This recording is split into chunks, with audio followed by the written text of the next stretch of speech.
message for the ladies and gentlemen around the world and all the ships at sea. We all make choices, but in the end, our choices make us. So choose wisely. Subscribe to It's Erik Nagel wherever shows are found, on whatever platform you choose. And as always, leave us a positive review. Would you kindly? Good evening, Michael Malice here with the 100th episode of Nightshade for you to shove down your hungry gullets. Can you believe it's been 100 episodes, people? I sure can. It feels just like yesterday that it was Sunday. Well, in honor of it being the 100th episode, there's a little segment we have that I like to call Nightshine. One of the great blessings in life is having a friend like Erik, and Erik has a great Instagram called The Consumer, where they give him free, all these companies give him free new foods to try, which is something I obviously enjoy. So Erik has been so kind as to donate some of the new cereals that they're having. So we have the Sour Patch cereal, and then we have Cinnamon Toast Churros, which is for the anti-wall market. And then we have Hostess Donuts, the cereal invented by Homer Simpson, where it's powdered donuts made into cereal. The number one ingredient is dextrose. Not wheat, not corn, it's dextrose. And instead of all those animals, we have some dried crabs, we have some tentacles, and we have some flatfish to enjoy. And basically, this segment is going to degenerate into Night Rage. Because I also have milk and 3 bowls and 3 spoons. And we're going to see what happens on this 100th episode when you mix seafood, cereal, and milk. It's Erik Nagel. And it starts now. What up, my Nagel? What up, my Nagel? What up, my Nagel? What up, my Nagel? What up, my Nagel? Talking about George R.R. Martin, not writing. Talking Marvel vs. DC, who's more exciting? Talking George Lucas's legacy, high-scoring centipede. Talking Gittles' new beef burrito recipe. Talking about Stephanie McMahon versus Sable. Talking about the Cybermen versus the Weeping Angels. Don't blink, the dialect's more deadly than you think. Talking Summer Ale, Blueberry Pale, craft beer, pouring drinks. What up, my Nagel?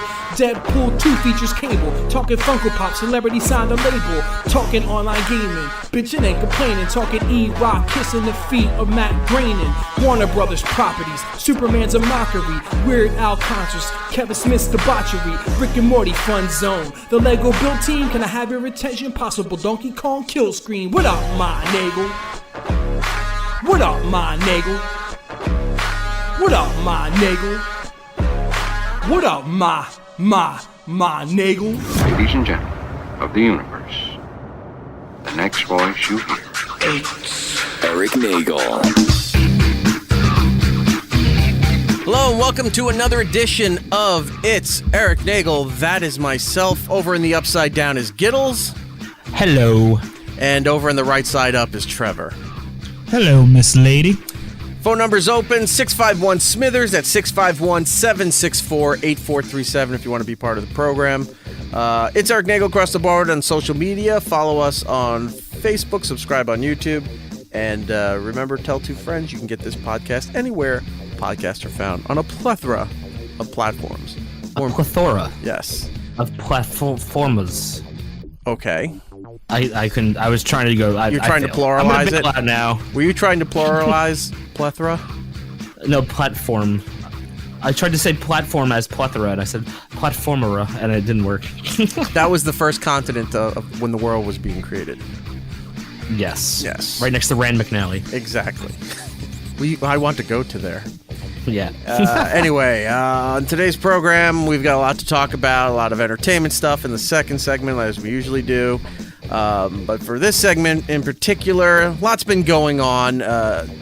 Some not so good stuff for me, some good stuff for Trevor, and I don't think anything's been going on for Gittles in the past week. I just do shit. What have you been up to? What were you or were you not doing?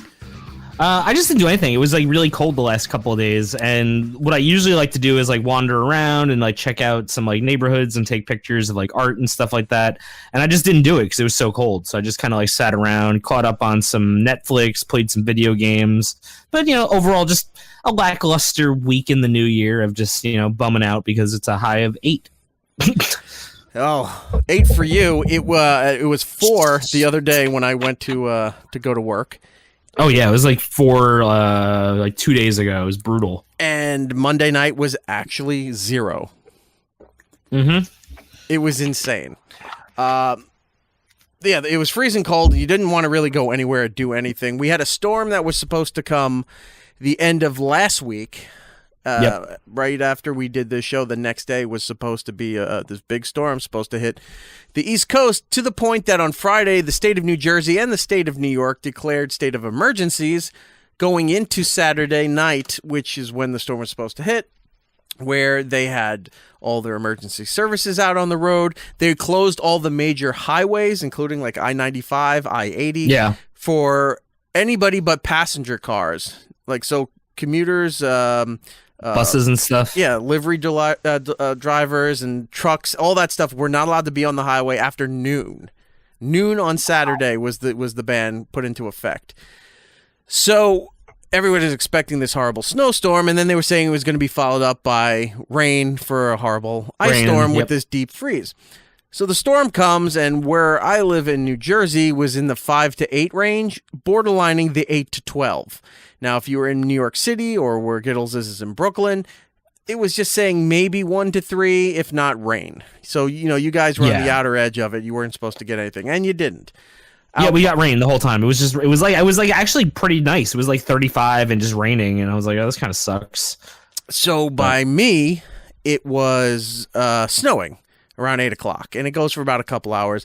Quickly changes over to rain, and it's just a downpour all night.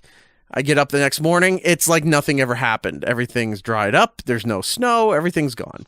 It's fine. It's fine. I don't know what you guys were complaining about. And then a deep freeze hit Sunday, Monday, Tuesday, somewhat today, but it started to warm up today, and it's supposed to be like 50 by the end of the week now. Yeah. So all this comes and goes, and nothing. But it's still bitter cold, and with the wind, it was bringing it down. I hate that real feel thing, because it's like it's 4 degrees, but the real feel is negative 11. It's like, wait a minute, how is it 4 degrees out, but it feels like negative 11? It doesn't make any sense when you say it that way. I know they say the wind chill factor brings it down to whatever, but then that's a separate thing from the real feel. It's like they keep making up numbers to make things worse than it really is.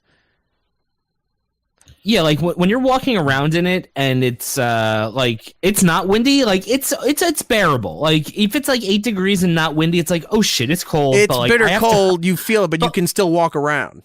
Yeah, you could like walk around it. Like the second you get hit with a gust that's more than like 2 miles an hour, you're like, oh my god, this is fucking brutal. And you're like ducking, you start walking backwards, you try to walk closer to a wall, you're like, how do I get out of the way of this wind? And that's the wind chill.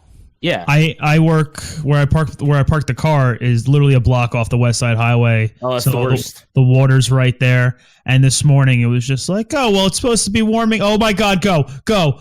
Yep. Like in between the buildings, you just get these massively gusts off the water, and I just wanted to die.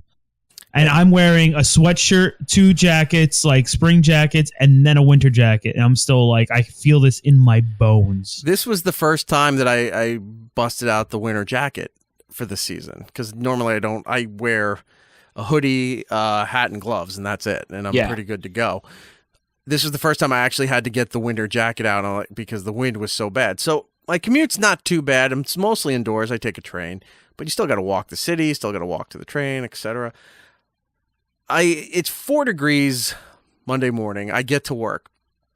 The offices and the studios, the apartment, the air conditioning system seems to have frozen over the weekend. Yeah. So we couldn't get the air conditioning going for the studios, and all the equipment and the HD lighting and all that stuff give off a lot of heat. So we had the windows open and box fans to try to cool the place down because the air conditioning units were just frozen. They weren't going to work at all.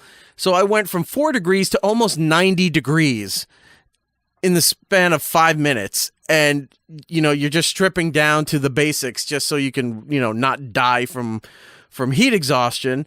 And, about a couple hours before the work day's done, I start feeling nauseous. I'm like, oh, maybe it's just because of the extreme temperatures messing with me. I go home. I sleep for a few hours. I get up. It's around 9:30. I'm like, all right, I guess I'm better now. Oh, no, I'm not. And I start throwing up like crazy. And I spent most of Monday night sitting on the bathroom floor, leaning against the bathtub, watching Netflix because I was afraid to move because my stomach was so bad. And I sat there for... Anytime you move, you feel like that gurgle, and you're like, can't go anywhere. So I sat there perfectly, like an L. I was perfectly 90 degrees sitting against the bathtub and trying not to move. And then till the moment where I actually had to move, I got up. I'm like, okay, I can do this. I'm walking around. Oh, no, I can't. And then it started all over again. Yep. Ugh. So that sucks, man. this was hitting me bad. And now I was at the point where, when you feel your skin and it feels very hot, but you feel like you're freezing, like you're shaking. It's such a paradox where, you're burning up, but you're cold. Mm-hmm. So that was going on. That's the flu. Yeah. And I was like, that's what I thought. I was like, oh, no, am I getting the flu? I managed to fall asleep, pass out, whatever, near my bed, not even in my bed, near my bed.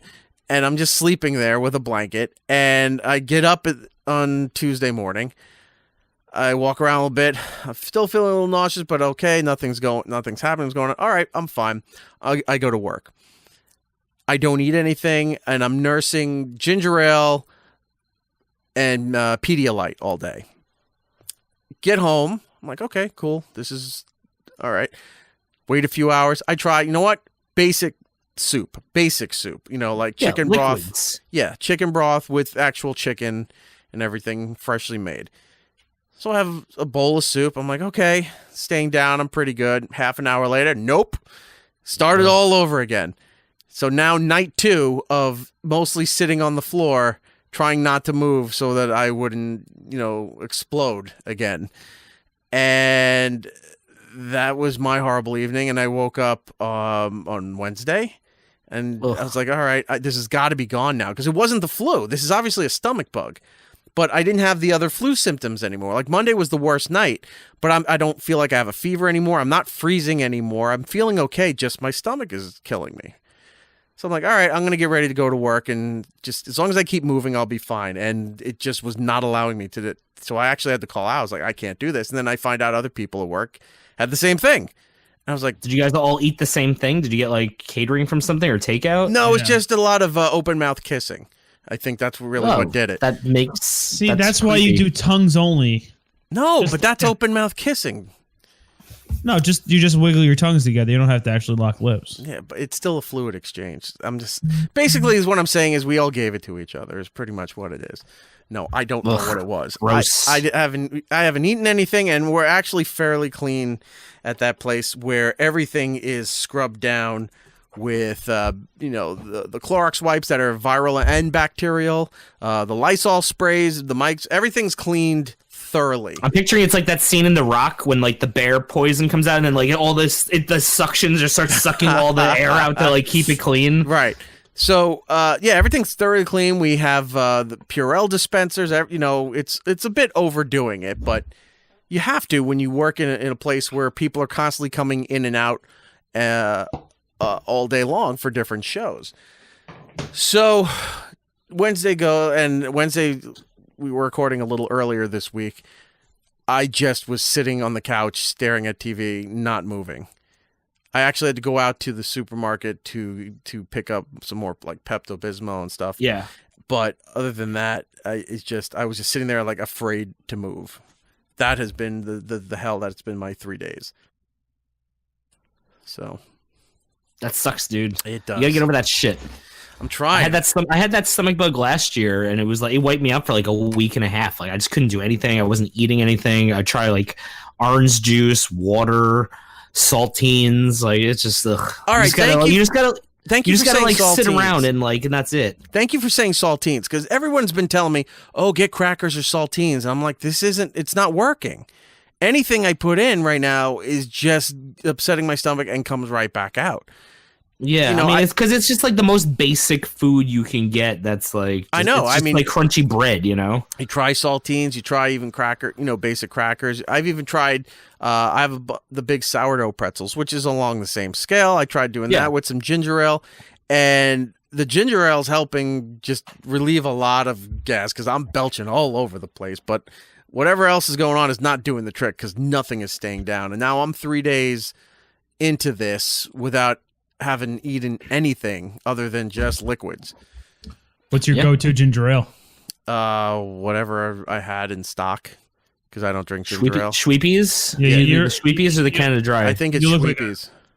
Yeah, I you like look the like a Schweepies. Schweepies guy. Yeah, because before I had I get the Schweepies. before I realized I had Schweepies, that I had this other seltzer. It was like a blueberry lemonade thing. Oh, the Polar. Polars, The yes. Polar. I had I think it's Polar. The summer Polars. And, Yeah, for the Schweepies. And I had one of those cans. I was like, all right, this is... Because, look, if I've learned anything from the movie Doc Holliday, is that a lot of things can be fixed with a nice Coke. A nice bottle of Coke. And that Coke. yes. Not the other Coke. The one I enjoy in the liquid form. A cola. A cola. No, not a cola. cola. Coke. Regular Coca-Cola. Not other colas, regular Coca-Cola. And it's true, you can look That's it what up. we just said. No, you said a cola. Yeah, Coke. You said Coke, and we said a cola. It's Coca. Oh, you were adding on to it. My bad. I thought you were just saying any standard cola. No. Then you wind up with RC, and that's just pure syrup. RC Cola The is Radio delicious, Control one. and it's a southern treat, but that does not have the medical properties that Coca-Cola syrup does. And if you think I'm making this up, look it up. There's research going back into like the 1890s and stuff, where Coca-Cola the syrup was generated by all sodas were generated by pharmacists. You know, it was something. It was an attraction to get somebody to come to the pharmacist because buy drugs. Well, no. A pharmacist way back in the day was your end-all, be-all, stop and shop. They had a counter that they were serving food. They had these phosphates, that they turned into carbonated beverages. They were doing, ice cream and candies and all these things. Plus, they were your pharmaceutical distributor. So you would go there for drugs of all kinds, and you'd go there for tonics, and then you had the food and drink, the beverage counter. Like, it was an all-inclusive kind of place. The malt. Yeah, it's like that. These pharmacists were the ones that created a lot of the things that are standard now in other places. Coca-Cola syrup has some medical properties, and it is known to help with if you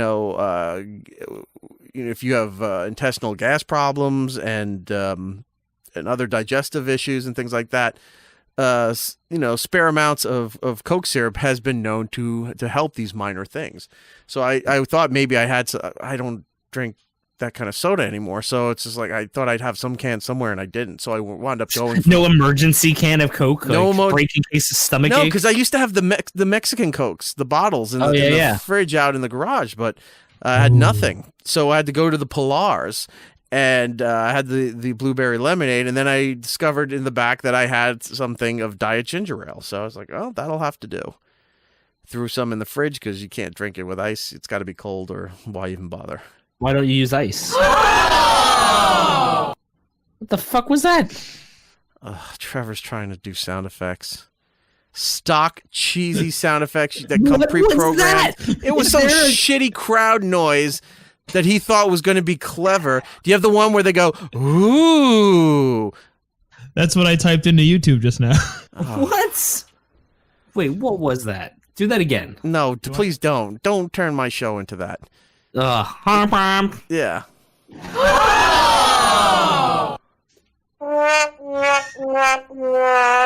I can play this game too, Trevor. I was going to say, why can Gittles have him? He's got the sad trombone ready to go. Because I was trying to end this audience participation. Fuck this audience. Yeah, but not fuck listening. them. The people in Trevor's box in his room where he's they're pressing probably the all audience button. dead. It's from they were taped as an audience back in the 60s. They're all dead now. You're hearing the remnants of a dead studio audience. That cat's probably long dead by now. The hang in their poster. What's the difference between our studio audience then and them? Well, they existed at one point. That's the difference. So that's just been where I've been at, where it's Pedialyte and Gatorade and ginger ale, and that's pretty much been my only source of nutrients at the moment. Well, fun stuff. You'll pull through, Eric. Yeah. Sound better than you did the other day. Well, I hope I don't. I mean, because it would make my life a lot easier You if I hope you didn't. don't? Yeah. It would make my life a lot easier if it just ended. Wow. This flu really got dark quick. It would solve a lot of problems. Can't keep anything down, so hopefully I'll just be 6 feet under. Yeah. Can I call a challenge flag? Okay. Are you drinking grape Pedialyte right now? I am. What? Why don't you drink Gatorade? Let me get too much sugar. Pedialyte's better for you. Let me get the ew sound effect. No one drinks purple Pedialyte. The grape's the worst. Dude, in any fruit flavor, grape will top everything. I don't like any of them. Dude, every test or survey you can do for Gatorade, for any kind of fruit-flavored beverage, grape will be the top, if not the number 2 seed for it. Always. Hello? He just left. No, it says he's here. No, he left. Oh, now he's back. Why did you do that? I was so offended that I had to leave for a second. Okay, but that sounds like shit on the show, dude. Oh, I thought it because it makes dumb sound effects, and you sound like a hack show.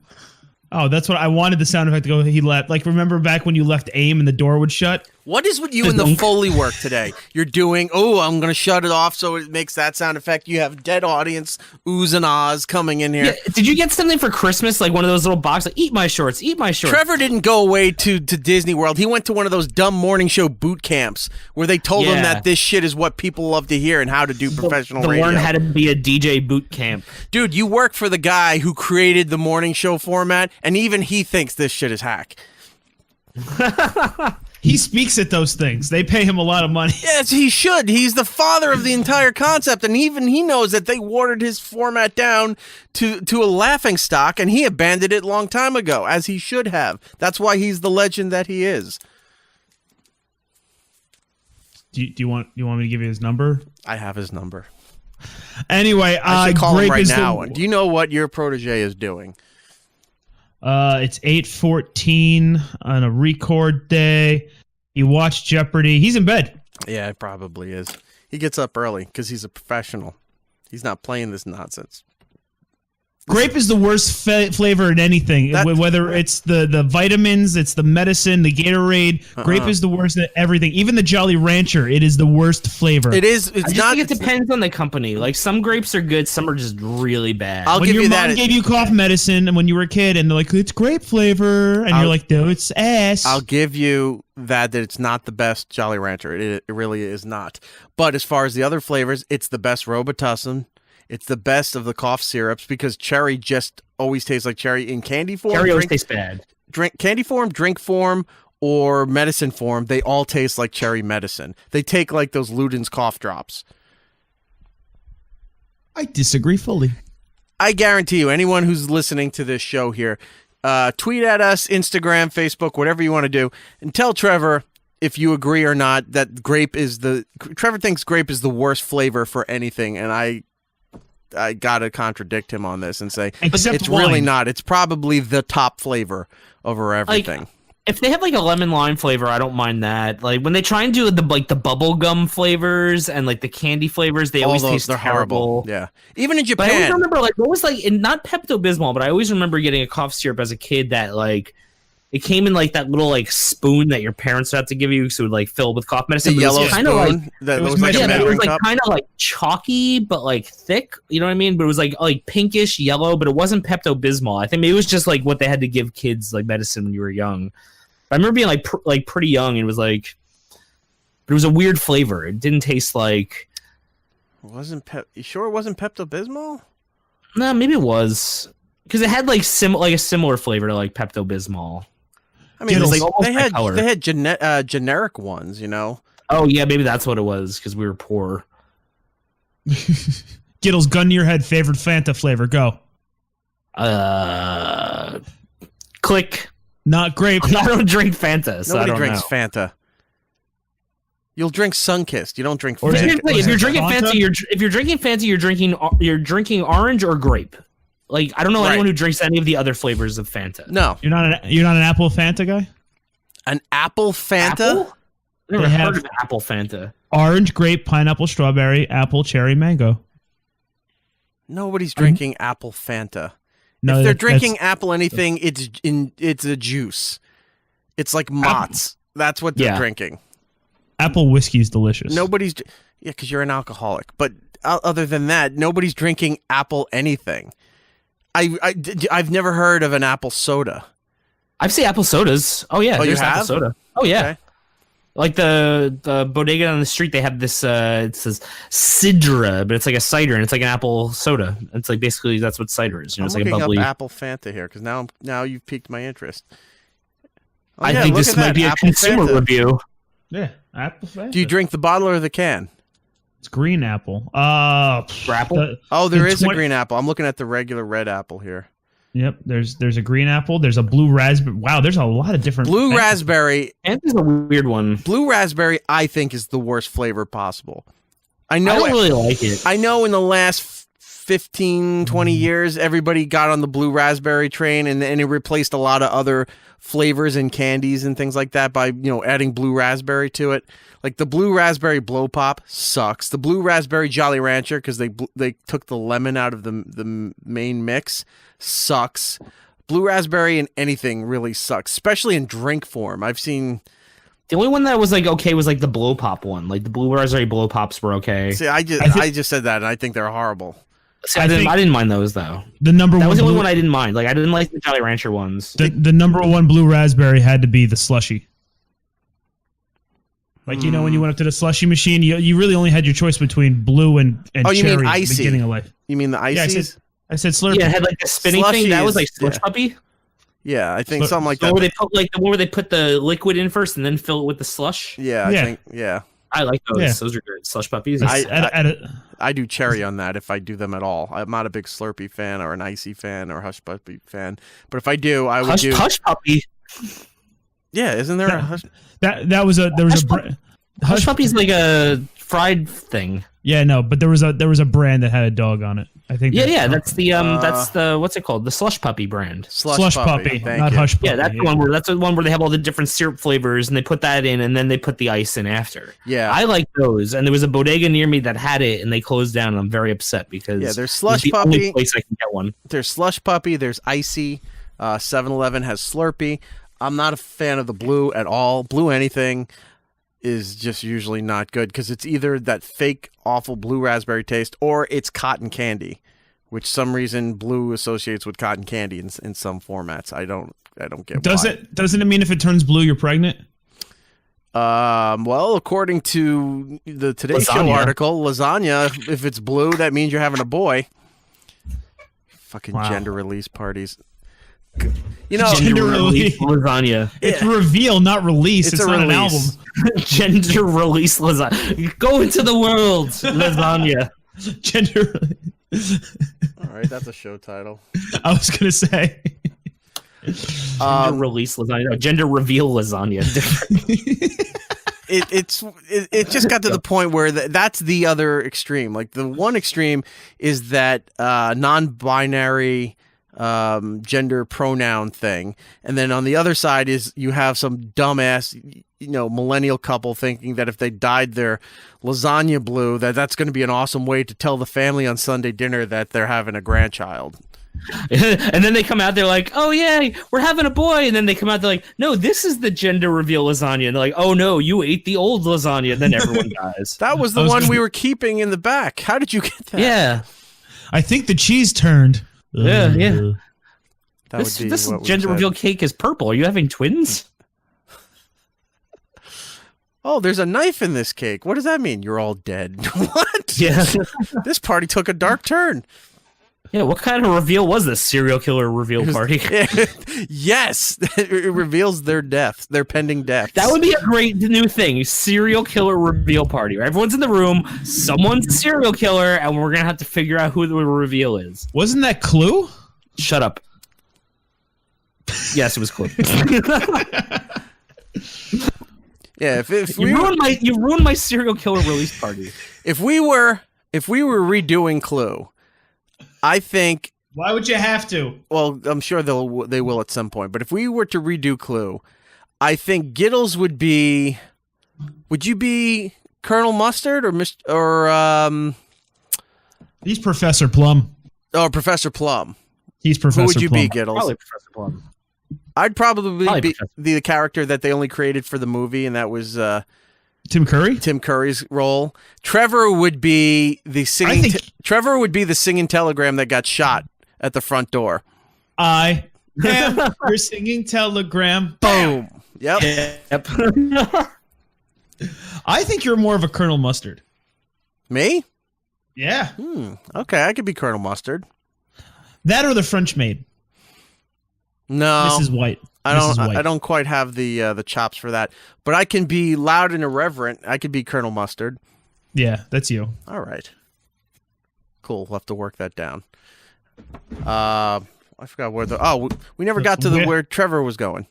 Trevor went to over the weekend. He went to Florida. Went to Disney World for his birthday. Trevor has now hit the big 3-0. Yep. I'm officially old. I have the blue plate special. I'm in bed by 7 on most nights, so this is actually way past my bedtime. And That's not this old. 30 is not old. I was told that first of all, yeah, I'm happy I made it past 23. I mean, you've heard how much I drink, but it's 33. It's good to have new goals because now 33 is the new life goal, and not by obtaining for your life. It's to live that long. Yeah, absolutely. I mean, I went to the most magical place on earth, and I couldn't be happier. I love Disney. It is the best place in the world. It was the busiest, though, I've seen it in probably 10 years. Right. I mean, the shortest wait time was 95 minutes for, like, Pirates of the Caribbean. Right. And then 195 minutes for, like, Space Mountain and the new Slinky ride. Why didn't you just book your Fast Pass on the app before you went down there? So, unlike like Six Flags or any of the Great Adventures, or no, any of the Six Flags, right? They don't just give out as many fast passes as possible. You go up and you scan or you buy them. Disney only has like a certain allotted amount, and you can book them up to 3 months in advance. Right. And since I knew I was going to Disney, but I didn't know which park I was going to until the day before, I just waited it out. Anytime I've ever done that, it's usually been fine. Yeah, it's not that kind of world anymore. Every single ride, Eric. Yep. Every single ride for all 3 parks were completely sold out. I'm sure it was. That's why you got to plan everything in advance. Especially in winter. I had no idea. First of all, it's January. All right? Your kids just got off Christmas vacation. What are you doing taking them to Disney on a vacation already? European schedules, dude. The Europeans? Why do I got to worry about the Europeans? Because they're the ones flooding the parks right now. Apparently. And then I found out there's a huge cheer competition going on, so it's nothing but cheerleaders walking around, which sounds like the start of a porn movie, but it was really just very cliquey, and everyone just looking at each other, giving them evil looks. And then there was just really super long lines. It was quite surprising. I thought I would only have to deal with locals because it was rather, chilly in the winter. I've never seen it like that. Even on spring break, I've never seen it that busy. Really? Well, you said there was like a cheerleader convention or something down there? Yeah, that's what I'm saying. Like, it was just flooded with and like the competition wasn't over yet. Like, you could tell it was like, we're coming here before we have to perform at night. So like, it's not like anyone won yet, and they were walking around. They were also giving each other that look like, oh, I'm going to kick your ass in this competition. So, I thought the cheerleaders were giving the Trevor the look. They're like, dude, I'm going to kick your ass. These teenage girls all want to crush him with those huge fucking muscles they have in their thighs that just pop his head off. Oh, it was like that move the person could do in Mortal Kombat. Yep. Like Sonya or whatever, like jump around and break the neck with the legs. Yeah, they flip him up in the air like a circus ball, and then they kick him over to this other one who kicks him over to this other person, and they're like, come here, and he comes over, and then they got their legs around his head until his head, like he's in space, like in Total Recall, and then it pops. And then there's like the giant pyramid. They throw like one girl off the top who does like a triple flip and just lands right on his head and it just explodes. Yeah. And all you hear in the background is, there's a great, big, beautiful tomorrow. That's indoors. That's not outdoors. That's inside the Carousel of Progress. That's not the music that plays outdoors. The music that plays outdoors depends on what section of the park you're in. Each section of the park has its own music that plays outside.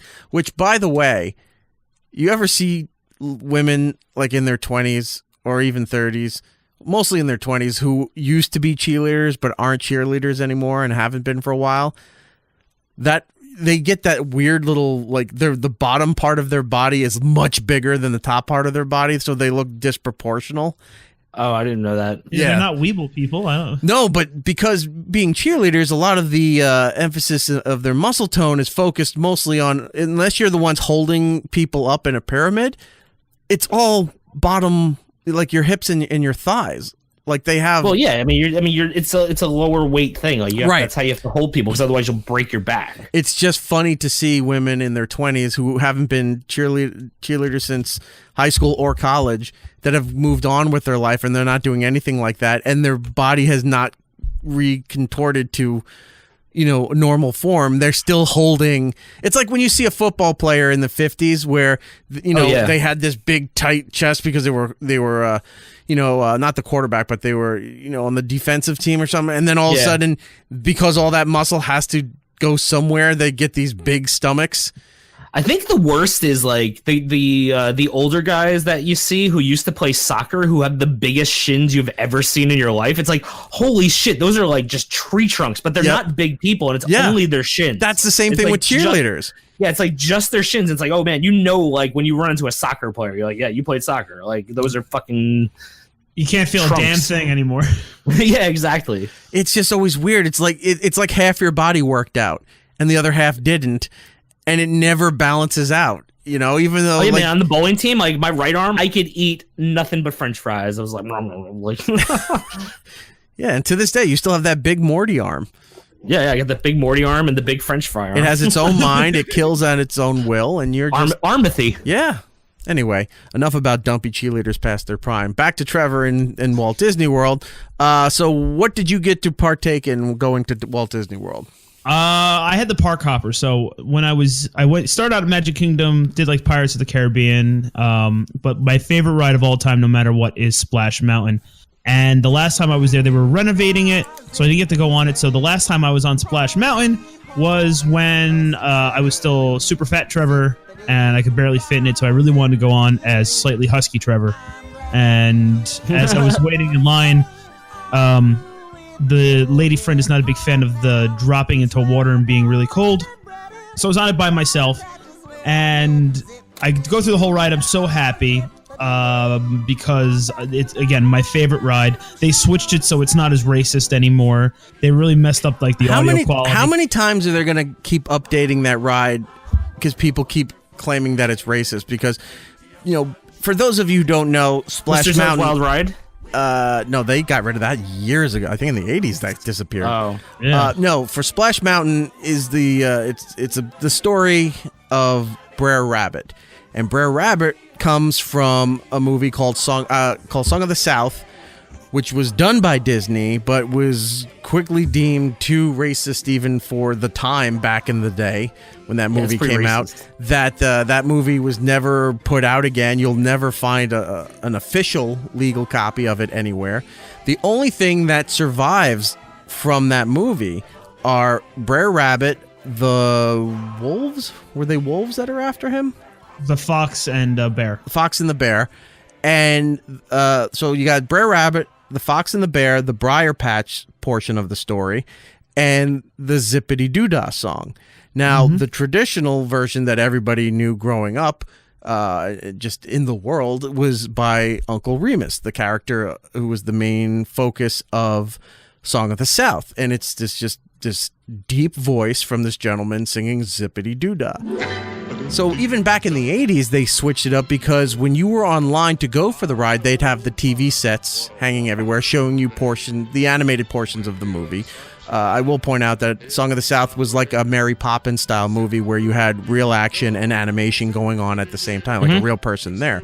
So they would have clips of the songs, like little mini music videos playing as you were going on the line or in the attraction itself, where it was Uncle Remus singing Zippity Doodah, where the birds were flying around. He's singing to the two kids, and you would see Briar Rabbit and the fox and the bear and all that stuff. And then towards the end of the 80s, they got rid of that. That was gone, where you didn't even see Uncle Remus anymore. You still heard the song. And then over time, they've made updates again. We're removing more and more from that movie to make Briar Rabbit and that little situation its own separate story that like it never existed in that movie. Yeah. So now Trevor's telling me that they had it closed for a while for renovations and take it from there. So what did they renovate with this?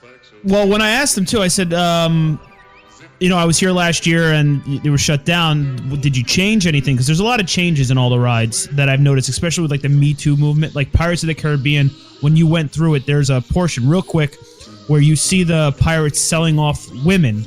They've changed that a long time ago. That was way before the Me Too thing, by the way, because I've been there. No, it was there last year when I was there. The women was not. It was the woman being chased by the drunken pirates and everything. That's been gone forever because I went twice in the last 10 years, and that's all gone. I'm talking about the auction part. There's a part where they're actually auctioning off, not the chasing part, where like they're auctioning off women for the night. I don't think it was there the last time I went in was October 2016. I haven't been there since I was like 12, so I have no idea what anything. I know it was there last year because my wife pointed out to me. She was just like, "Wow, this is still a thing here." Not that she's against it or anything. She was just like, "I bet you that like that's going to change soon." And then all of a sudden this year, all the women are gone. It's just like rich people and their gold that they're selling off. And all of a sudden there's female pirates now. All the male pirates are gone and they're female pirates. Yeah, I thought there was something along the lines of there's part you're talking about. There's one village lady where she's tormenting a pirate that's in the stockade, or she's stepping on one of the guys. Or so, they changed it around so that the role was reversed. Yeah, they had it where if you go further along down the ride where the pirates are chasing the women out of their homes or stealing from them, and now it's the opposite. They basically flip-flopped it where the women are like chasing the pirates with a broom now, and it's different. So anyway, I said to them, "Did you change the ride?" They're like, "No, it just really needs to be like, some fresh oil and everything. Like it hasn't been like fully maintenance from top to bottom." I'm like, "Oh, okay, cool."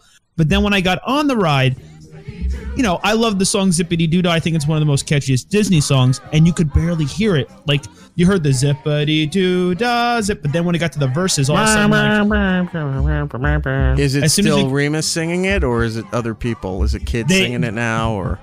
They make it's more the background where it sounds like all the animals are singing with it. That's what I'm saying. It sounded a little funky, and then when it got to the verses where it would be Remus or like really more of that low voice, they just completely like have all of a sudden the characters are really talking real loud, like, "Oh my God, he's going to the laughing place," but you can hear the music underneath. Like, that was a good voice. I like that. Thank you. It's Disney. Everything's those goddamn Jonas Brothers. Are we gonna get sued for that? I don't know. Well, as long as we don't say Super Bowl. So then after that, that was it. It was just really weird. And then the ride got stuck, or someone was getting kicked off behind me. So I literally got to the end of the ride where they're doing nothing but singing Zippity Doo Dah, and I was stuck there for 20 minutes and had to listen to the song from beginning to end over and over with the overdubs and like the weird mix that they did. So like it would be really loud Zippity Doo Dah and then just like muffled Briar Rabbit and the fox yelling at each other, and I think there's music behind it. Then Zippity Doo Dah, like it was giving me a headache. It was weird. So they completely like they didn't even bother to just like mix it right so it was even. They were just like, we have to drop this part out and just raise all the other audio. That could have just been a technical issue. It was from beginning to end though. I don't know, and I feel like they did it on purpose. Really. Like the Uncle Remus, his voice. Why would they strive to make your experience shitty? That's not what they're in the business to do. They were cranking it out too. Like they used to space out the logs enough where you could just go from beginning to end. And so I was stopped. Were they tapered? Yeah, they didn't do that. They just were like, "Get in, all right, go." And like you could see the people like 2 feet in front of you as soon as it hits the brake.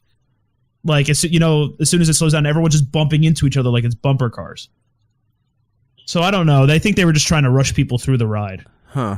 That could have been. Apparently there was a lot of people there, so they were trying to move it around as fast as they could. So you're disappointed they cut all the racism out of the ride, is what you're saying? Yeah, that was the best part. All right. Same thing with the Pirates of the Caribbean, huh? I'm not disappointed that ride keeps getting updated because of Johnny Depp. So they keep trying to put him in new places and make it look like the movie. Did they set up the feature for the Johnny Depp Brain movie that you were talking about last week? No, I don't remember. Okay. Anyway, what else did you do in Disney? Anything else? When the ride lines were way too long, we decided to hop over to what used to be MGM, because I still call it that. It's Hollywood Studios. Right. And I figured because half of it's closed for renovations for Star Wars Land, maybe we'd get on a few more rides, even though there's not as many attractions. And it was a little bit less, around dinner time, so I was able to go through. But they have the Star Wars Star Tours ride there. Okay. Which they've updated since the new Star Wars movies. So instead of it just being like one simulation, it rotates between 6 different situations. So you can ride the ride 6 times and it'd be different each time, possibly. So I'm online for it. It's got a real short line. But again, the lady friend does not do well on simulators or deep drops. So I'm by myself and I'm going through the line and I get to the part right where like the fast pass and the regular line mix. So you're almost there towards the end. Okay.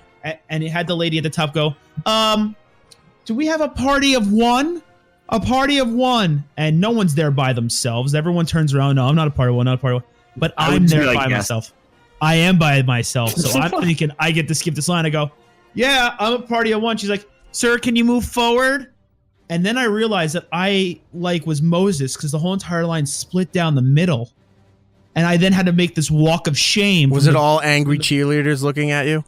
It was cheerleaders and then parents with their kids, and they're not angry, they're looking at me. And as soon as she said that, I was just like, well, thanks for pointing out that I have no friends. And everyone starts laughing, which I made the joke, which is fine. But then I forgot that because it was my birthday, they gave me one of those giant happy birthday pins when I walked in. Oh, so you were there alone on your birthday?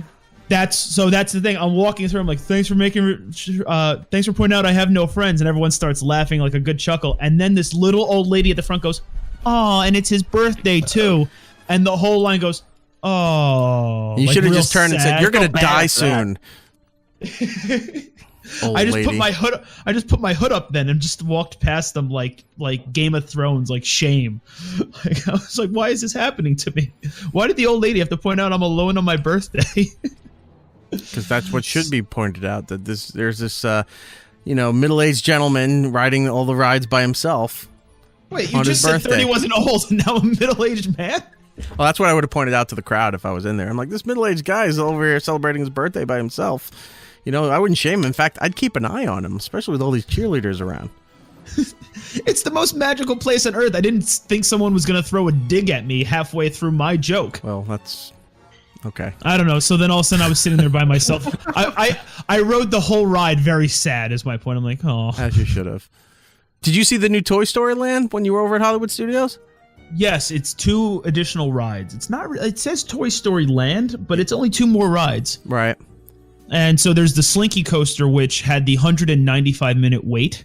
Ooh, okay. So I said, screw that. But we went right before the park closed, and it only said 75 minutes. So I said, screw it. I don't know when we're going to be back. It's a brand new. Let's do it. Mm-hmm. And hopped on. And it was worth it. It's a fun ride because the whole time Slinky's talking to you. And I don't know if you remember Slinky Dog from Toy Story. He's got that like really kind of like surfer voice. So as you're riding it, he's going, whoa! Like the whole time all you hear is, whoa! Over and over again. So I found that interesting, and it was a really good ride. But there was a guy behind me in line, and you can drink now in Hollywood Studios. Yeah, so I think I knew that, yeah. But they're not selling like just beer. They sell liquor. Yeah, but it's got to be in one of the Disney cups or something, right? Yeah, but you could order it straight up. Just keep getting them. Yeah. Just keep pouring them into a cup. The guy behind me had 2 drinks in his hand that looked like just straight vodka because his wife was like, I don't really like this that much. And the guy goes, oh, okay. Downs his and then holds on to hers. And it's a 75-minute wait. So he got through the second one pretty quickly. And then he just started becoming like loud and wanted to talk to everybody in line. It's my birthday. I'm here alone. It's like, oh, God, this line said 75 minutes. It's been 45 and we're not even halfway there. And then his kids started crying. So then his wife's like, put her on your shoulders. I don't want to put her on my shoulders. Oh, I thought you were talking about this gentleman was really you. I apologize. Continue. No. This is a real person. And then he puts the kid on his shoulders and he starts making fun of the kid. I wish someone would carry me on their shoulders. Must be nice living the life up there. The kid's like 4. Why are you? You should have encouraged him and said, "Why don't you put him down and try to get on his shoulders? Show him what it feels like, and so he appreciates this more." You know what? Fucking right. Get off. And then. I didn't want to really talk to the guy because I figured I was online with him for 75 minutes. I didn't want him talking to me the whole entire time. This was like we were 10 minutes in. Look at all those cheerleaders. Let's do a pyramid. And then he jumps on the child and the child's dead. At one point he goes, "You think if I hit this emergency exit, an alarm will go off?" And I'm like, "I wouldn't do it." And he did it and then nothing went off. But it just led to the fast pass line. He's like, "You want to go?" I'm like, "No." See, at that point, I'm like, fuck it, I'm going with drunk dude. Like, this guy's gonna get through anything. I did. Like, yeah, but the second he walks through that door, you just hear, and this just poisonous dart shoots into his neck. The door closes, and then the whole Disney hazmat team takes him down to one of the various tunnels below, and he's never seen from again. I am the Lizard Queen. All of a sudden, Walt Disney's head is on my body, and he's walking around again. That's all I need. Like it's Walt's head. Yeah, it's the Get Out Disney version. Ugh, that's all it is. Get the fuck out. Yeah, I didn't want to be that guy who got kicked out of Disney for cutting on the Toy Story line. That would have been a great story. See, you got to live your life for what would make a good story for the radio, Trevor. No, it would make a good story for anything. Yeah, because otherwise you just be like, oh, I went to the store and nothing happened. Dude, my dad has this story. Dad, tell him about the time you got kicked off the Toy Story ride. Yeah, that's a great story. He had 2 cups of what he called, I don't know, it was some clear liquid that he swore was water, but he kept getting sillier as the day went on. And then all of a sudden he was kicked off the Toy Story lot. You know, also too, that Slinky roller coaster. It'd be better if they had an actual ride where it's 2 ends, right? And like people sit on this end and people sit on this end, and then it's picked up, and then you go down an actual huge gigantic staircase where it's like, whoa, boom, and you land there, and then the next one flies over those people, boom, and you just fall down this half staircase. I think that's the ride they should have made. Just fall down the half. Copyright that. I've been to Disney over 25 times. I'm not getting kicked out. 25 times? Jesus. I think I've literally been there 1 time. I love Disney. Apparently so. I'm a huge Donald fan. Did you get the cap with the bill? No, I have that one already, but we did. His line was longer to take a picture with him, so I didn't want to wait that long, so I went and took a picture with Daisy instead. All right. Is that it? Yeah, that was pretty much it. So you that had was a good my trip. I didn't want to brag too much after hearing that you almost died via your stomach bug. No, that's all right. What you were bragging like, oh, it's 0 degrees. Well, I'm down here, and I'm like, Trevor, it's 54. That might as well be 0 for Florida. We got to take a break. When we come back, we got to talk about some movie and TV updates. What's going on there? Trevor's got some information going on with Oscars in the Best Picture category, plus some of the Razzie announcements we're going to go over. And then I also want to bring this up, too. As we're recording this, some more news is breaking about Bryan Singer and more accusations coming out about the director, about some of his shenanigans in the past. More people are coming out about that. And also, I got to talk about Leslie Jones being all pissed off about Ghostbusters 3. Oh, fuck that. Yeah, I mean, we'll get into that. But look, the only good thing that came out of the Ghostbusters 2016 one, whatever it was called, a call to action, was our friends No Small Children did their version of the Ghostbusters theme that got picked up at the last minute by Paul Feig to use as the closing credits music. When they did that comic book thing at the end of the movie, we're showing the credits and stills from the movie. They got to use their version, their punk rock version of the Ghostbusters theme. So we're going to play that here going into break. And when we come back, we'll talk about all the other things I just said before that. All right, we'll be right back. More, it's Erik Nagel. It's Erik Nagel. Next. It's Erik Nagel. Follow the show on Twitter, Instagram, Snapchat, YouTube, and Facebook at It's Erik Nagel. Hey, it's Matt Eisman. You're listening to It's Erik Nagel. Hey, welcome back to It's Eric Nagel. That is me, Giddles, and Trevor also here. 651-SMITHERS is the phone number, 651-764-8467 if you want to call and get in touch with the program. Looking at last week's box office updates, the top 5. Number 1, Glass, the third movie of that M. Night Shyamalan trio. I can never remember the first two. Giddles, what were the first two? Unbreakable and Split. And now Glass is here. Number 2, The Upside. Number 3, Aquaman, still holding in very strong. Number 4, brand new Dragon Ball Super Brawly. I thought that was going to be higher. And initial reports had it coming in third, but it actually, there were some problems, so Aquaman jumped over it, yeah. Yeah, and then number 5, still holding strong in the top 5, Spider-Man Into the Spider-Verse, which I still have yet to go see, but I'm sure at some point I will. At this point, it's probably not going to be until it comes out on demand. Coming out in the box office this weekend, I don't really see anything that's worth paying attention to. Yeah, I don't know. It's like that January slump right now where Oscar nominations just came out and no one's people are either going back to watch the movies that were nominated or they're into the Oscars, yeah. Yeah, or they're just going to see whatever stupid shit's out this weekend. But I don't think there's anything that I know that I want to see coming out. No, I don't see anything either. And even in the DVD releases, I'm not really seeing a whole hell of a lot other than First Man, if you have any interest, although I heard it's very boring. That comes out on DVD this weekend. Bunch of TV, with Ryan Gosling. Bunch of TV series coming out. I didn't know they made a sequel to Johnny English. That's out. Johnny English Strikes Again. So I actually enjoyed Johnny English. I thought it was so dumb. It was fun. I like those movies. I love Rowan Atkinson. I love almost everything he's in. So if it's now out on demand, I'll definitely watch that. Some other movie news before we get into Leslie Jones and Ghostbusters. Clerks turned 35 this week. Whoa! If you can believe that. 35 years ago, the movie Clerks from director Kevin Smith. That cannot be true. That is true. I'm 37. It did not come out in 1983. That's what he posted.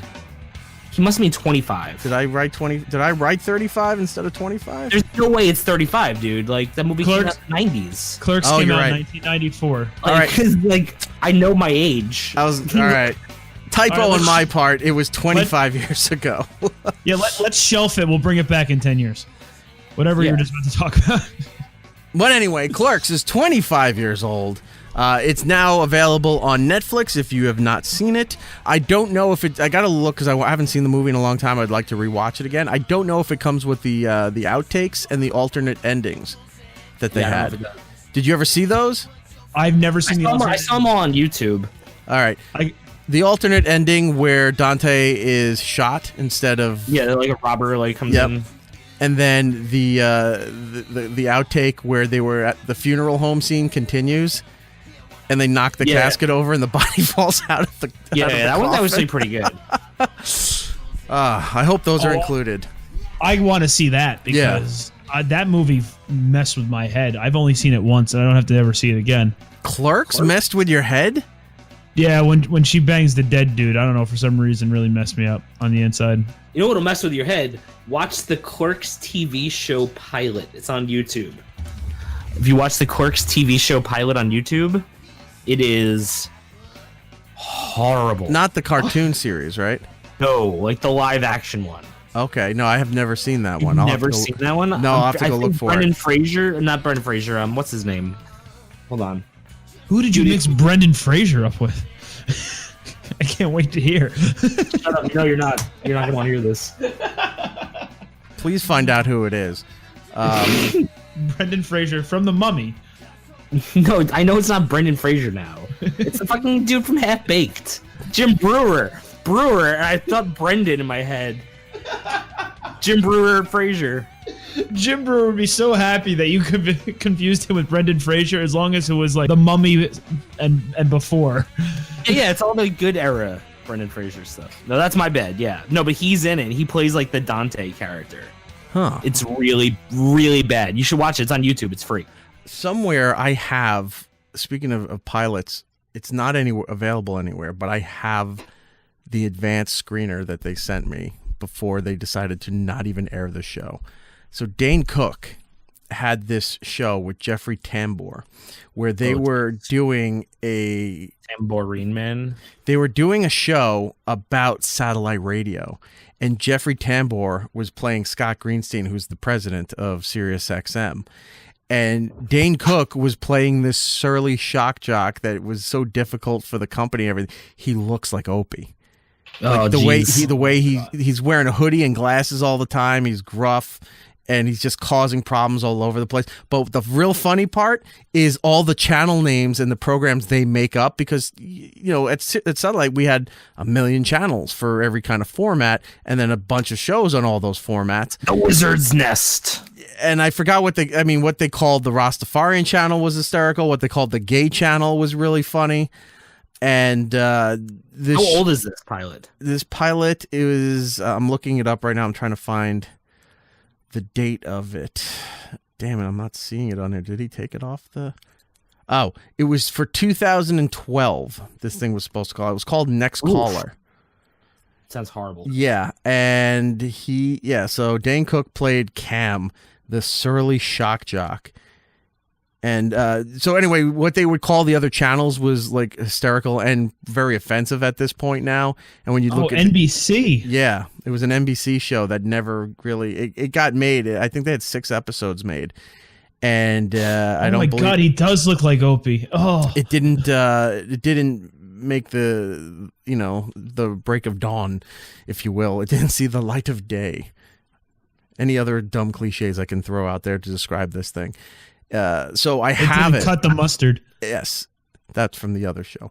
It didn't. Well, I have the unedited pilot that they had sent for us to preview before they were going to put this out, because we were supposed to have Dane on and push this whole thing, and it never came to be. So I have it somewhere. I think I'm going to rip it and put it up on our YouTube channel for everybody to watch it, because it's really you watch Dane's portrayal.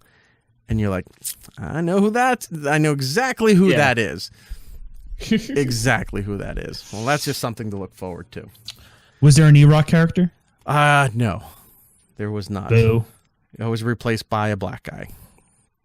But anyway, who would play you in the movie? Jonah Hill? I'm going Jonah Hill. No, I don't know. I'd have to think about it. Maybe you have to go with an unknown, so it doesn't take you out of the movie. The guy who played E in Entourage. He could be E-Rock. Kevin McGarnacle. Kevin McGarnacle. No way. Anyway, Kevin, he directed the Gotti movie. Still, Captain Marvel had a bunch of new photos come out showing a little bit more of the story. So if you're interested in that, you should go online and take a look, revealing some more stuff about Nick Fury and what's going on in Captain Marvel, which comes out on March 8th. Bumblebee had a sequel announced, so they're going to continue on with this new telling of the Transformers, which I've heard a lot of good things about. Matt OG went to see Bumblebee not too long ago. He tweeted out, he said it was really good. Said it was really good. All the Transformers are true to form. A lot of them are before they take their Earth forms. They're still on Cybertron. They still have the right voices and the looks and everything, and you'll be happy all around watching this, because it's what you wanted from a Transformers movie to begin with, and now you're finally getting it. So they just announced a sequel, so that should be good. The Sopranos movie is moving forward, called The Many Angels of Newark. It's the prequel movie to the Sopranos television series.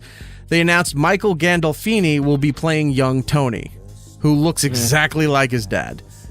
Well, yeah, I mean, I would hope so. And John Bernthal is in the cast as well, but it's not been revealed who he's portraying yet. The Many Saints. He's probably going to be, what's his name? What did I say, Many Angels? Oh, yeah, Many Saints. My bad. The what? He's probably going to be, what's his name? The guy with the white hair. Paulie Walnut. You think John Bernthal's going to be Paulie Walnuts? No, the other guy. I can't remember his name. I can't remember his name. Not Paulie Walnuts, the other guy. Big Pussy? White hair. Who had else? I haven't seen it in forever. Hess, the Jewish guy? The music mogul? I'll remember it. You know me, I'm bad with names. Billy Batts? That's wrong. No, the guy who played Billy Batts. Frank Vincent? Yeah, he had white hair. Yeah, but he wasn't in Sopranos till way later, and he was just a smaller role. You talking about Junior? Maybe. Uncle Junior? Not Junior.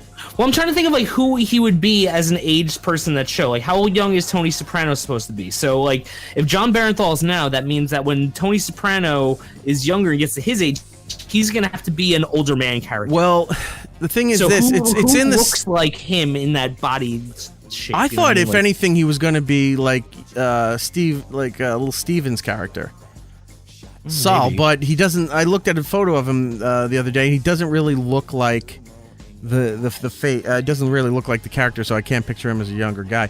This movie takes place in the '60s during the riots in Newark, which were infamous at the time between the Italian residents and the African American residents. There was a big race riot in the city of Newark, which burnt almost the city down completely. What are you doing, Trevor? I got a cramp, so I'm stretching. Trevor's dancing around like. You ever not a lot of room in my see studio. Ram Man try to walk on the He-Man cartoons? That's what Trevor looked like. I'm picturing that was Eric trying to get to the bathroom where he didn't know, like, that move, like when you were sick. Can't make it. I was walking tiptoed. It was making that twinkling noise with my butt in the air like Fred Flintstone before he bowls. That's what it was like trying to get to the bathroom. So anyway, Michael Gandolfini's going to play young Tony, which is good because it's keeping it pretty authentic. He looks a lot like his dad, so it makes sense. I'm guessing Tony's in his 20s. This is probably around the time where, if you followed The Sopranos, they always talk about how Tony and his crew came to be made men was when they robbed a poker game, a very famous poker game held by some high-powered people in the mafia at that time. They had a sit-down between the parties. The money was mostly returned. Discussions were had, conditions were made, and then Tony and his crew wound up being made men, and eventually Tony became what he is because they robbed that poker game. So I'm wondering if that's going to play into the storyline as well between the race riots, and that's when he knocks off that poker game. But we don't know. They're just about to start production soon, and that movie... I just feel like, is this just like HBO's go-to now? Like, as a show is ending, you just do a prequel of how it got to where the last series was? I don't think like, HBO's AMC involved with this. This is all David Chase. So he's not doing it for HBO? No, this is a regular movie. Oh, okay. I thought this was from what I series. understand. I'll double check, but from what I understand, I thought this was going to be in the theaters. Oh, I thought it was like a series type thing. No, I thought it was like a featured presentation, like Saturday night from 8, like a 2-hour HBO movie. Let's see. Yeah, I don't know how I feel about this. Because Game of Thrones is doing a prequel now too. Well, maybe I could be wrong. I don't know, but I from what I understand, I thought this was supposed to be a regular standalone movie. Yeah, I don't see anything really stating that it's going to be airing on HBO. Oh. Maybe. Okay. Which is kind of smart. I just didn't know if they still had rights to like that Sopranos name. I'm sure like HBO will be involved as far because they have the broadcasting rights to it. So I'm sure they'll have like, HBO Films production stuff.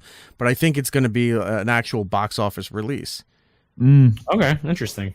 I think they should. I think they'd make a lot of money doing it that way. It's the 20th anniversary of The Sopranos, as we said last week, and there's a lot of nostalgia around it now that it's being, run on the weekends in marathons on HBO. It's front and center on your cable systems if you have an HBO subscription that you can watch it for free on demand. So there'll be a lot of nostalgia for it. The best part about watching it is that rewatching the old episodes, they're still 4:3 because widescreen television wasn't like a thing yet.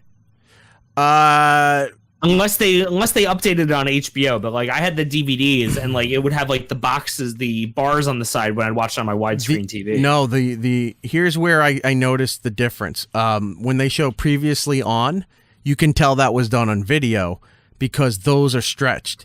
But when you watch the episodes, everything was shot on film. So when you watch the episodes, they're in they fill the screen and there's no distortion, there's no pixelation. It's perfectly what it's supposed to be. So TV shows that were shot on film, even back in the day, if they were shot on film and shown in the old standard 4:3, can be readjusted for proper viewing. Like Star Trek: The Next Generation. All right, remember, like 5 years ago, something like that, they came out with the Blu-ray box set for the first time, and it was all remastered and everything. And the reason they could get away, they could do it the right way, was because the whole show was shot on film.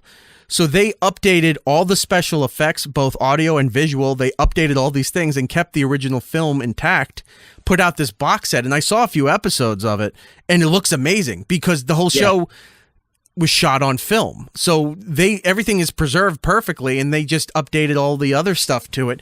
And it's amazing. And it really makes you think about the time when they would just shoot shows on video, right? Where you'd watch some of these old, like the 80s sitcoms, and you look how, like, you know, if they hit the light the wrong way, the light would stream across the screen. Yeah. Like if they hit a bulb, and then you'd still see the little circle, even though the camera moved to a different shot on the set, that it was still, you know, readjusting for the bright light that hit it out of nowhere. Sometimes the darks of the set, like, you know, behind a bookshelf or in the distance where the shadows were too grainy. They stood out and looked all pixely because it didn't know how to handle, the technology didn't know how to process that at the time. But when you look at some of those shows that were shot on film and they can readjust that stuff, they still look amazing because you can remaster everything, but you're still getting the quality of shooting it on film. That's why movies stand the test of time, because everything was shot on film. And when you look at some stuff like that's in black and white, and you're like, how is this still holding up? And this still looks so good. It's because it's film. As long as the film doesn't degrade, it's going to be perfect quality. Oh, yeah.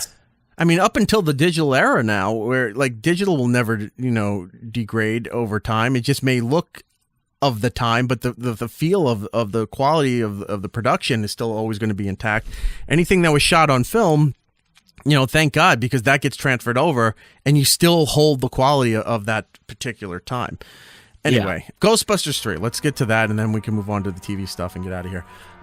So Ghostbusters 3, the trailer dropped over a week ago. Now there's a couple of things in the trailer people have been pointing out that you can see in there, like when they're zooming into the barn, there's like a decrepit fence off to the side that you can see is covered in ectoplasm. And as they go into the barn, you hear somebody's like trying to start up a proton pack, but you never see who exactly it is. Now that's been revealed that it looks like it's going to be based on teenage kids. So I don't know if they're going for a Stranger Things kind of feel because they adapted the Ghostbusters stuff in the last season. But the rumor is that these might be the kids of Egon and other Ghostbusters, or one of the kids is involved with something to do with the original Ghostbusters cast. And then I believe the Ghostbusters cast, the ones that are still alive, are going to make a appearance cameo in this film here. So it's past their time. They might be retired, and the kids might be looking to pick this up as another supernatural event is starting. Imagine Egon's a ghost. Well, that was the thing too. Jason Reitman, who is Ivan Reitman's son, who directed the original Ghostbusters movies, is taking the helm with Sony, who produced the original movies. And they've given him free reign. Like, they trust everything that he wanted to do, and I think they're going to start shooting the majority of it very soon, because it's due out summer of 2020. And not much is known, other than a lot of credible sources have been saying that they've been hearing that it's teenagers that are going to be the center of the story, which everybody thinks is going to be their kids. A lot of people have also said, well, is Egon going to show up in ghost form? And I don't know if that's in bad taste or if that's a, in memoriam kind of thing to him. I wonder if he had any like last wishes in like his will about anything like that, like with his estate. I don't know. Maybe I feel like he might have said something about not doing that, but I don't remember. And say they do, right? There's probably so many outtakes or unused footage of stuff that they've filmed back in the day that they could probably use his voice for and reincorporate it into a storyline, so it's legitimately his voice to keep authenticity into the movie. Yeah, I mean, after like Star Wars and like doing the Carrie Fisher thing, and then like the General was a Tonkin and like all that other stuff with like bringing people back, like I wouldn't be surprised. I don't know if it's cool if they do. I guess if he's okay with it and his estate is okay with it, then fine. But otherwise, I think it's kind of creepy. Apparently, according to the interwebs, Harold Ramis was always down to do a Ghostbusters 3, and he wanted to do a more like hellish version of it, but he wanted to be involved with it if it was going to be, an add-on to the original story. So apparently he was all about being in it or being a part of it. So hopefully his family doesn't have a problem with it. From what if I remember correctly, I think something about Dan Aykroyd's Ghostbusters 3 idea was that the Ghostbusters were supposed to die and go to hell. And it was supposed to be like the Ghostbusters in hell and them trying to fight back out of hell to get back to life. I haven't watched the trailer for 3. I honestly didn't even know it really dropped. I didn't even know that was a real thing. In 2009, yeah, that's what Aykroyd said, and they all talked about, they'd go to hell. I don't know. Apparently, he was always down to do a third one, so Cool. And the latest news is that what's his name? Ernie Hudson has not been contacted yet, but who knows? They just announced all this stuff. They will. He's not doing anything of importance. He'll come on board. So Leslie Jones, who was in the Ghostbusters reboot, if you will, of 2016, tweeted out just shortly after the trailer had dropped last week, and it was after we had recorded last week's show, stating, and I'll quote her Twitter here. She wrote, "So insulting, like fuck us. We didn't count," and she spelled didn't, D-I-N-T. So we didn't count. It's like something Trump would do. Parentheses, Trump voice. Gonna redo Ghostbusters. Better with men. Will be huge. These women ain't Ghostbusters. End quote. So annoying. Such a dick move. And I don't give a fuck. I'm saying something.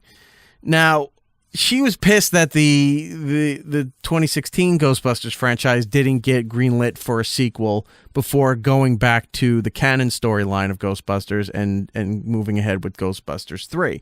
And she's feeling slighted, and she's feeling that everyone's just saying screw them and we're going to forget about what you guys did, and that's not fair and what have you.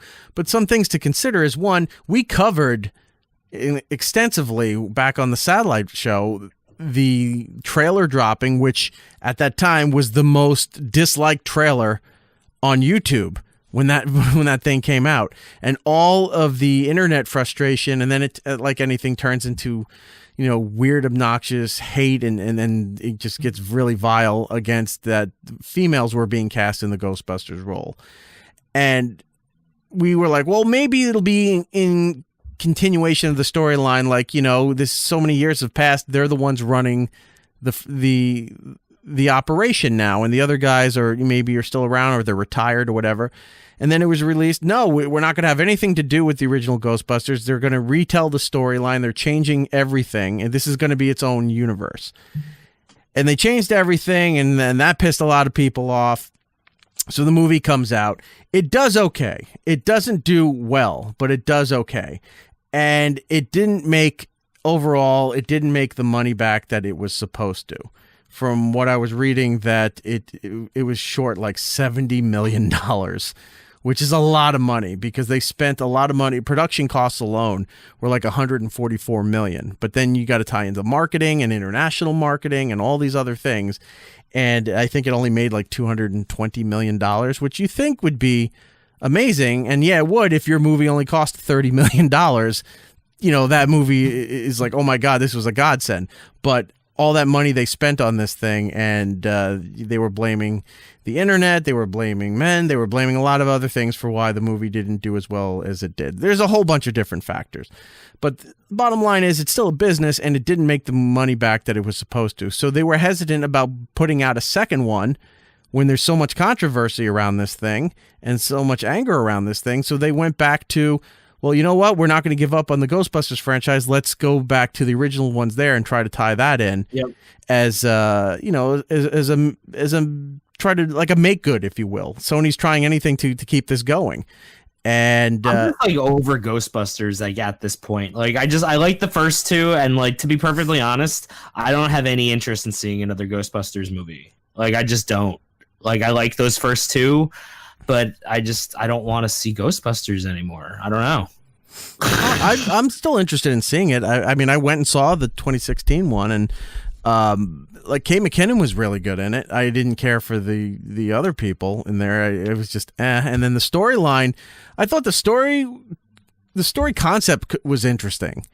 I just want more original movies. I guess it's like I'm tired of reboots. I'm tired of going back to the well of like, how can we do this? You know, because they saw that I mean, do you think that this movie would be made if the 2016 movie wasn't made? Probably not, no.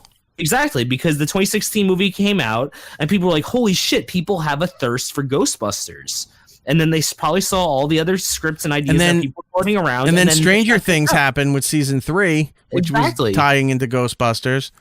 So it's like, I mean, everyone's just going back to the well for what they know works, and I'm just tired of it. Like, I want to see new shit. I want to see something I haven't seen. Like, I want to see a new Ghostbusters, like something totally different, like a different kind of Ghostbusters, like Flatliners. Remember Flatliners? That was a cool, like, Ghostbusters type movie. Wasn't that Kiefer Sutherland? No, Flatliners was the one with the people, and they would like induce like comas, so they'd be like closer to death. It was like an early '90s movie, right? Yeah, no, not that one. Hold on. Kiefer Sutherland, Kevin Bacon, Julia Roberts.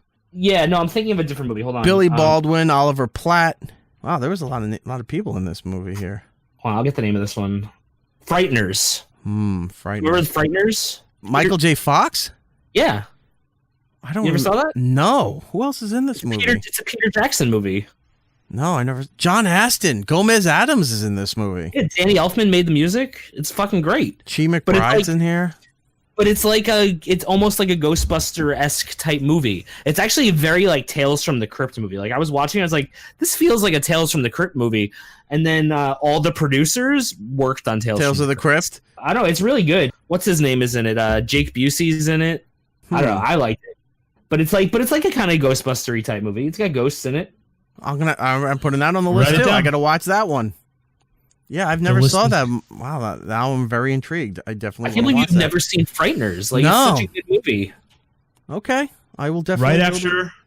Right after Little Giants, you got to watch the front. I will definitely go look for and look at that. I want to. But that's what I'm saying. Like, if I want to see like a ghost like busting type movie, I want to see something cool, like something that's like more on the horror end, like something scarier. Like 13 ghosts, but like trying to capture the ghosts. You know what I mean? Not like having the ghosts chase you. Okay. Like, I think that would be a cool angle to take. Because that's like, you know, I think the comedy aspect of like... Well, aren't most ghost movies ghost chasing the people? Like the busting one is the only one that's the other way around. Exactly. That's why we need like another different kind of like busting type like ghost movie. You know what I mean? Like, I'm tired of these ghosts. They're all one-sided stories. Like, how do you fight back against a ghost? You gotta like break a curse or some shit? Like, no. Like, I get it because, you know, busting makes me feel good. Yo, that is gotta be some subtext in that song. Because like the whole song is like, busting makes me feel good. Yeah, busting makes everyone feel good. Yeah, he likes coming in chicks. Yeah. But then also, is a sexual assault being committed? Something strange in your neighborhood, who you're going to call? Like, he's chasing after them, and they're terrified. Like, you listen to the lyrics of that song. I mean, I'm saying allegedly, we don't know, but now you break down the lyrics to this, busting makes him feel good, so he likes coming in chicks, and then he chases them down so they're horrified, and who are they going to call? There's no Ghostbusters. There's really no Ghostbusters. You call the police, and they don't call the police. He calls the police and Sting shows up. And he's celebrated every Halloween. Sting. Get it? It's a sting operation. All right, moving on to TV real quick. This past week, the very first official Simpsons episode aired on January 21st, 1990. Homer's Odyssey first airs on the Fox network. It was the first Simpsons script to be completed, although it was the third episode to be produced in that first season alone. Interesting. A couple of other things. If you're a Star Trek fan and you're watching that Star Trek Discovery show that's on the CBS Access app, which you have to pay for, which is why I'm not watching it. Season 2, they're teasing visions of Spock. So I don't know how they're going to do all that, considering Leonard Nimoy is dead, unless they're using old footage or something, but they're teasing images and visions of Spock in Season 2 for you to know. If you're still watching CW's superhero stuff on Supergirl, their version of Lex Luthor has been announced as John Cryer. He's taking over that role. Punisher is now out from Marvel on Netflix. It's season 2. I'm not hearing any buzz on it. I know Trevor said that he's actually enjoying it. He's a few episodes in. I watched the first episode and I'm kind of I think mostly it's because I'm not really wanting to get involved, knowing that give it a couple weeks before they announce that this is canceled, as well as Disney is pulling all the Marvel products off of Netflix. But yeah, you'd think with all, because it's very violent. Like if you saw the first season, it's just him going to therapy and being a wuss about stuff. And then he goes, you know what? I'm not going to be a wuss anymore. And then he creates all kinds of weird guns and then starts openly killing everybody around him.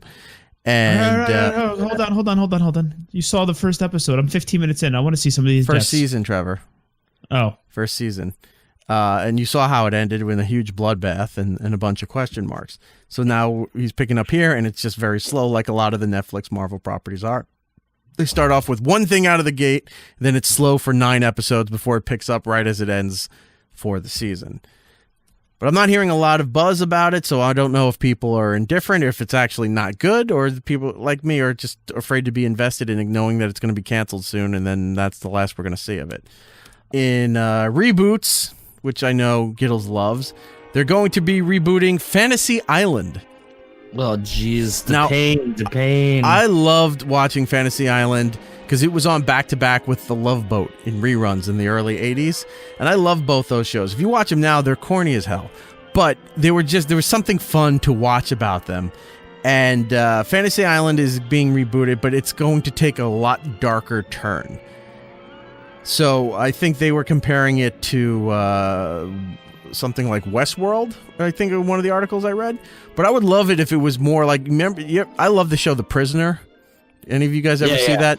So about being trapped on an island. What if they did, if they're going to go dark and a bit more horror with Fantasy Island? Balls going to chase people and like capture them. Yeah, I would love it if they did a mix of The Prisoner and Club Dread. Oh, that could be cool. You never saw Club Dread? I love Club Dread. No. The guys who made Super Troopers made this movie called Club Dread about a resort on an island where people were dying all over the place while they were trying to have. It's like trying to figure out who the murderer is. Yeah, it's a really good movie. You have to you may not get it on your first watch, but if you watch it's a 2-time watch through. I didn't like it the first time I watched it. I didn't like it either. And I loved it. I didn't like it the first time I saw it, and then when I saw it again on cable, I watched it again. I was like, okay, I'm starting to enjoy this a lot more, and you appreciate it on a different level. But I would love to see if they're really going to... I don't know what network is picking up Fantasy Island, but if they go really dark and twisted, I think that would be kind of cool. I think that's it for TV, other than Giddles. Netflix, you watched the Fyre Festival documentary. Yeah, it's pretty crazy. I highly recommend it. So give everybody the gist about what it's about and tell us about Billy. Well, I mean, the Fyre Festival was a festival that was it was marketed as the best music festival and like excursion that you'll ever have, like yachts and models and beaches, and it's going to be in the Bahamas, and they had all these like musical acts. So basically it didn't happen. It was a shit show. It all failed. And this documentary like shows how it all failed, and it's mind blowing. Like every step they had a chance to do something right, and they did the exact wrong thing. And like Ja Rule was one of the people who like invested in this, and he was there the whole time. Yeah, he was always front and center at all the press conferences and stuff they were doing too. Like TMZ was all over him. I saw him tweet out something the other day, and like it was like joking about the documentary, and people are like, dude, you should be in jail. Like, did you not watch this documentary about like everything that you and Billy did to these poor people? Like, because it wasn't just the rich millennial kids who bought tickets to the concert. It was like all the poor people in the Bahamas who were trying to like set up the infrastructure for this concert that they were trying to put on in a couple of weeks. And it's just this nutty story. And it's a really crazy one because most documentaries, like you'll watch them and you'll be like, there's definitely like sides you like kind of feel like you're on, you know what I mean? And this one, like, it's like, fuck the party festival promoters. Like they were assholes. Like, you know what? Fuck all these rich people who bought all these tickets and got scammed for this concert. Like the only people you really kind of feel bad for is just the local Bahama people who were like completely screwed over by this festival. But the guy Billy, spoiler alert, is in jail now for massive fraud and scams and everything. Because even after the Fyre Festival failed and he went to court, they put him out on bail and he was still running scams, and they caught him and they locked him up for good. So Jesus, it's just nuts. Like, no joke, there's a story that one of the producers tells where like no joke, my jaw dropped while I was watching. I was like, he is not telling this story right now. And I don't want to spoil it because it's it's so crazy when it happens that you're like, wait, what happened? Because you're watching the whole movie and then this guy is like, I'm not telling you the story about how we got water on the island. And then they cut to the producer. He's like, if that guy wants to tell the story, he can tell the story. And then they cut to that guy and he's like, I'm going to tell you the story about how we got water for the people on the island. And it is crazy. Okay. So like highly recommend watching it. It's just really fascinating. And there's another documentary that covers the same exact topic, and it's on Hulu. I don't really know what the difference is. I talked to a couple people, and they said the main difference is that the Hulu documentary has an interview with Billy that the Netflix one doesn't have.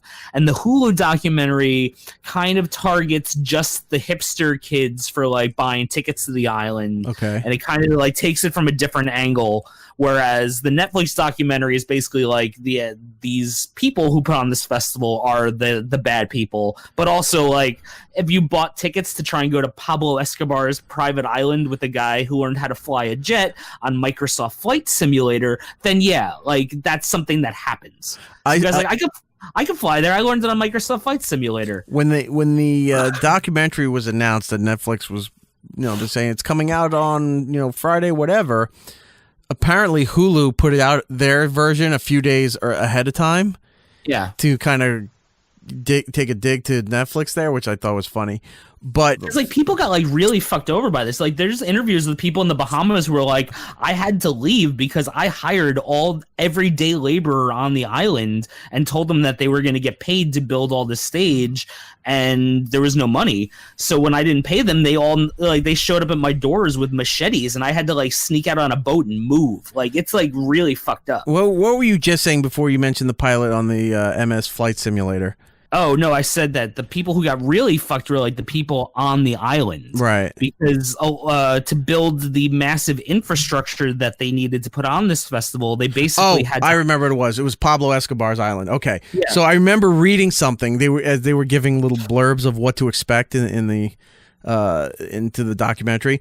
So apparently there was something where they made this deal for the island and they said the one thing you can't do is say that this was Pablo Escobar's island.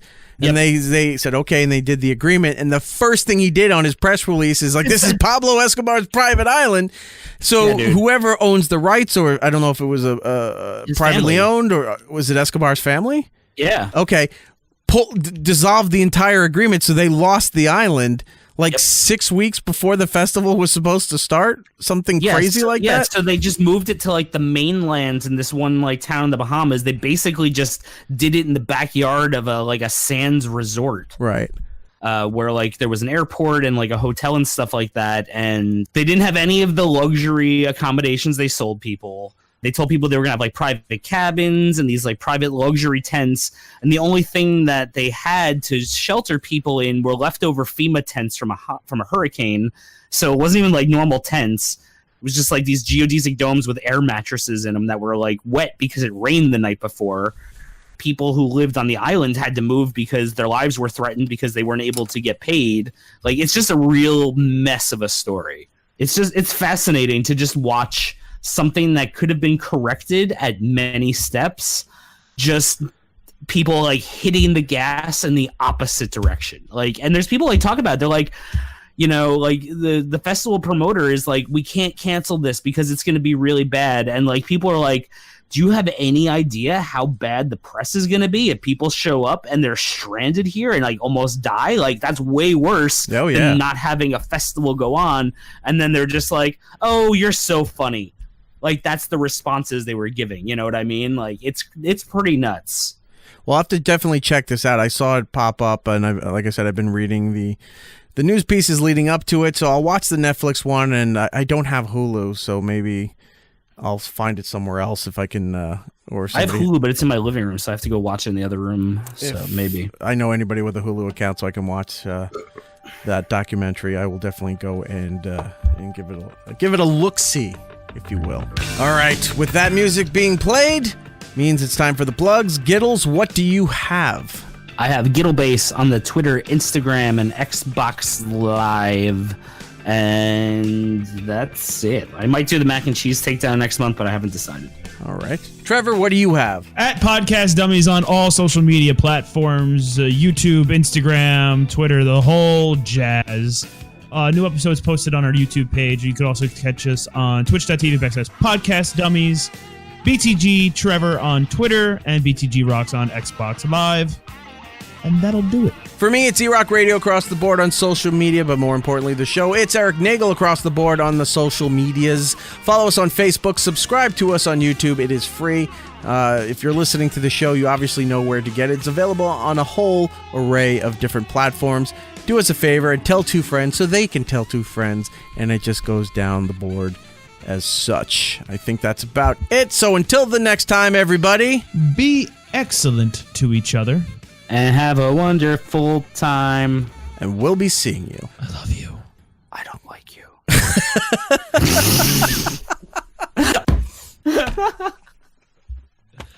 Why do I do this? Why? I wanted to say I don't love you, and I said I don't like you. It's just way worse. Sometimes your inner dick just has to serve this. It's Erik Nagel. Alas, we're out of time. Follow It's Erik Nagel on Twitter, Facebook, and Instagram. For ways to listen to the show, go to itseriknagel.com. And remember to tell 2 friends so they can tell 2 friends. And those 2 friends can tell 2 friends. And they can tell 2 friends. And they can tell 2 friends. And they can tell 2 And those 2 friends. friends And those 2 friends can tell 2 friends. And they can tell 2 friends.